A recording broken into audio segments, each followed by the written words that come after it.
ये बात उन दिनों की है जब मैं 9वीं कक्षा में पढ़ता था। तब मेरी उम्र सिर्फ 14 साल की थी। उस समय मैं अपने फैमिली के साथ रहा करता था। मेरी फैमिली में मम्मी पापा और मेरी छोटी बहन थी। मेरे पापा सरकारी नौकरी किया करते थे, इसलिए हमें सरकारी क्वार्टर्स में रहना पड़ता था। जब मेरे पापा का प्रमोशन हुआ तब हमने उस कॉलोनी में एक बड़ा सा फ्लैट लिया। उसके बाद हम नए फ्लैट में शिफ्ट हो गए।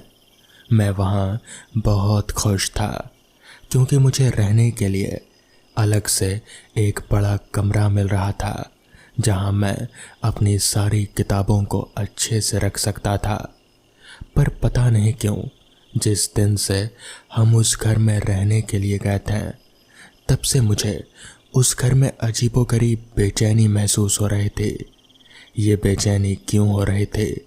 जल्द ही उससे मेरा सामना होने वाला था। मुझे अक्सर देर से सोने की आदत थी क्योंकि मैं हर रात टीवी पर कोई नई फिल्म देखा करता था और मेरे मम्मी पापा बहन दूसरे कमरे में जल्दी सो जाते थे। शुरू शुरू में तो सब कुछ ठीक था, लेकिन अचानक मुझे एक रात को जब मैं अपने बेड पर बैठकर मूवी देख रहा था तो अचानक रूम के बाहर से किसी की आवाज़ सुनाई दी। मुझे लगा कि मेरी मम्मी पानी पीने उठी है, इसीलिए मैंने शुरू में उस आवाज़ को नज़रअंदाज किया। अब मैं अपनी फिल्म एंजॉय कर रहा था, लेकिन 4-5 मिनट के बाद फिर से वही आवाज़ आने लगी। वो आवाज़ किसी औरत के चलने की थी और उसके पायल की आ रही थी। पायल की छन छन की आवाज़ मेरे कानों तक साफ गूंज रही थी। डर की वजह से मैंने टीवी का साउंड कम कर दिया और सीधा झटपट चादर ओढ़कर लेट गया। लेकिन बाहर से वही आवाज़ आ रही थी, छन छन की। ये आवाज़ सुनकर मेरा शरीर कांपने लगा और मेरे रोंगटे भी खड़े हो गए। आवाज़ लगातार आ रहे थे। वो आवाज़ 4-5 सेकंड के लिए सुनाई देती, उसके बाद बंद हो जाती, फिर आती। यही छन छन की आवाज़ बार बार आ रही थी। ऐसा लग रहा था मानो जैसे कि कोई भारी पायल पहनकर चल रहा हो। मेरा दिल जोर जोर से धड़क रहा था।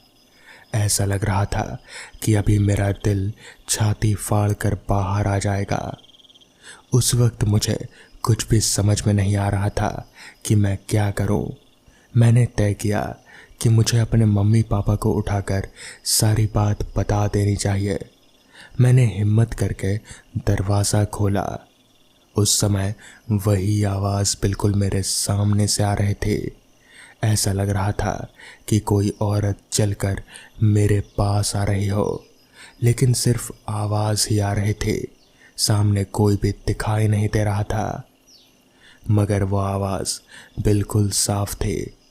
मैं वहाँ खड़े खड़े जैसे सुन्न सा हो गया था। तभी मुझे ऐसा महसूस हुआ कि कोई चीज़ मेरे शरीर के आर पार होकर गई हो। मुझे समझ नहीं आया कि वो क्या था, मगर कुछ तो था। वो जो कुछ भी था नज़र नहीं आ रहा था। हिम्मत करके मैंने पापा को जगा दिया और सारी सच्चाई उनको बता दी। मेरे पापा इस बात को मानने के लिए बिल्कुल भी तैयार नहीं थे। वैसे भी वो लोग आधी नींद में थे, इसलिए पापा ने मेरी बातों का उतना ध्यान नहीं दिया। मेरी मम्मी भी गहरी नींद में थी। पापा ने कहा कि लाइट बंद करके सो जाओ, शायद कोई सपना आया होगा। किसी ने भी मेरी बात पर ध्यान नहीं दिया। बाद में मैं चुपचाप भगवान का नाम लेते हुए अपने कमरे की तरफ चल दिया।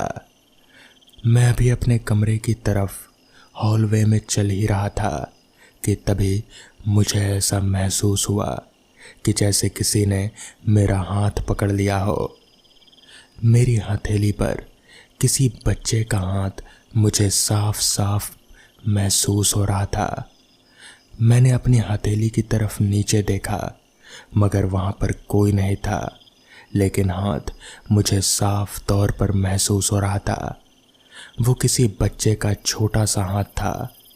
मैं समझ गया कि यहाँ दाल में कुछ काला नहीं बल्कि पूरी दाल ही काली है। मैं भागते हुए किसी तरह अपने कमरे में आया और दरवाजे को लॉक करके चुपचाप अपने बिस्तर के अंदर छुप गया। ऐसे ही 3-4 दिन निकलने के बाद एक रात को फिर से वही छन छन की आवाज़ सुनाई दी। साथ ही मुझे वही एहसास भी होने लगा। अब मुझे उस आवाज़ की आदत पड़ गई थी और मैं अपने ही घर में डरा डरा सा रहने लगा। मैंने नोटिस किया कि वो आवाज़ ठीक रात के 10 बजे के बाद आया करती थी, पर एक बात तो पक्की थी कि वो आवाज़ सिर्फ मुझे ही सुनाई दे रही थी और घर के किसी मेंबर को नहीं। कभी कभी मैं उस आवाज़ से बहुत ही डर जाता था, लेकिन भगवान की कृपा थी कि वो आवाज़ या फिर वो जो कुछ भी था उसने कभी भी मुझे कोई नुकसान नहीं पहुंचाया और ना ही मेरे परिवार को। 8-9 महीने के बाद पापा का ट्रांसफ़र हो गया और हम एक नए फ्लैट में शिफ्ट हो गए। हमारे यहाँ से जाने के बाद इसी फ्लैट पर वर्मा अंकल का परिवार रहने के लिए आया, तो हमारे जान पहचान के लोग थे। वर्मा अंकल का बेटा मेरा बहुत ही अच्छा दोस्त था और उनकी फैमिली भी काफ़ी अच्छे थे। एक दिन वर्मा अंकल संडे को हमारे घर पर आए और हमसे पूछा, क्या आप लोगों को कभी कभी उस फ्लैट में पायल की आवाज़ सुनाई देती थी? बस यही बात सुनकर मुझे पूरा यकीन हो गया कि वो कोई मेरा वहम नहीं था। वर्मा अंकल के पूरे परिवार ने पायलों की आवाज़ सुनी थी। आखिर में मेरे मम्मी पापा को यकीन हो गया कि मैं झूठ नहीं बोल रहा था। बाद में वर्मा अंकल ने घर में पूजा पाठ करवाया। हमने ये बात जानने की कोशिश की थी कि आखिर उस घर में हुआ क्या था। आगे जाकर पता चला कि उस घर में एक नहीं बल्कि 6 आत्माएं रहती हैं। वो जो आत्माएं वहाँ रह रहे थे, दरअसल वो एक पूरी फैमिली थे।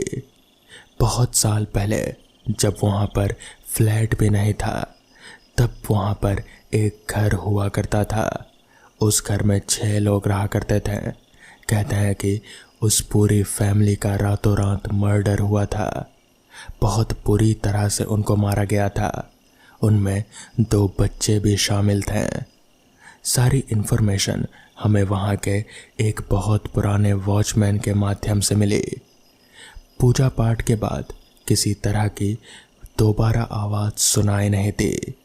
दोस्तों, अब इस बात को 14 साल हो गए हैं और मैं बड़ा हो गया हूँ।